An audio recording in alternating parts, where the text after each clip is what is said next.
একদিন সব কিছু হারিয়ে যাবে। হারাবো না আমি, হারাবেন না আপনারা। ফেসবুক বলছে যদি আপনাদের ধৈর্য থাকে অনেক দূর আগাইতে পারবেন। একটা কথা মনে রাখবেন, ফেসবুক এমন একটা জিনিস, আপনি যদি সব কিছু ছেড়ে দেন, আপনি কাজ ছেড়ে দেন, ফেসবুকে লেগে থাকেন, তাহলে তো আপনার পেট চলবে না। ফেসবুক বলে নেই তুমি সর্বদাই সব কিছু ফেলে দিয়ে আমার পাশে তুমি একদিন থাকো, এটাও বলেনি। এটা কখনো কেউ করবেন না। ফেসবুক বলছে আমি একটা জবও যদি করি সেটার পাশাপাশি আমি ফেসবুক চালাইতে পারি, ফেসবুকে সময় দিতে পারি।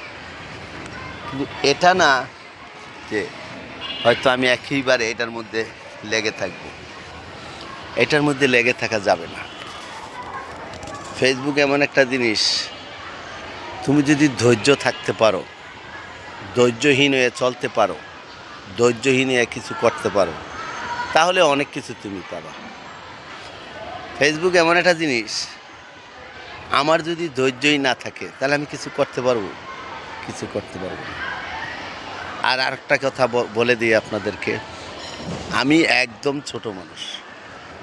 অনেকে বলে যে আমার পাশে আসেন, আজকাল রাত্রে 10,000 ফলোয়ার পেয়ে যাবেন।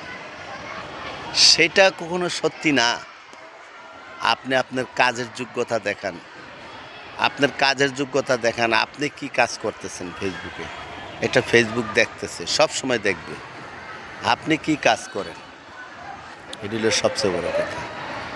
মানুষের কথা, মানুষে কি বললো সেটা নিয়ে কিন্তু তুমি কখনো আগাইতে পারবে না।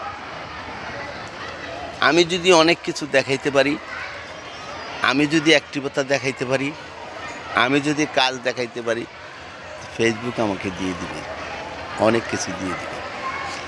কন্টেন্ট মনিটাইজেশনের জন্য অনেকে উতাশ হয়ে গেছেন, হতাশ হয়ে গেছেন, আমি পাবো কি পাবো না। আরে ভাই, আরে ভাই, আপনি সুন্দর মতো ফেসবুকে থাকেন না, অবসর টাইমে আপনি বেশি বেশি ফেসবুকে থাকেন না, সুন্দর সুন্দর কন্টেন্ট দেন না, দেখবেন আপনিও একদিন ফেসবুকের কাছ থেকে অনেক বড় হবেন। আপনি সুন্দর কন্টেন্ট যদি দিতে পারেন, ফেসবুক আপনাকে কখনো ফিরিয়ে রাখবে না, আপনাকে দিয়ে দিবে। দিলে লাভ হবে কি, যদি আপনি এই জায়গার থেকে উঠতে না পারেন, তাহলে আপনার ব্যর্থতা, একদম ব্যর্থতা।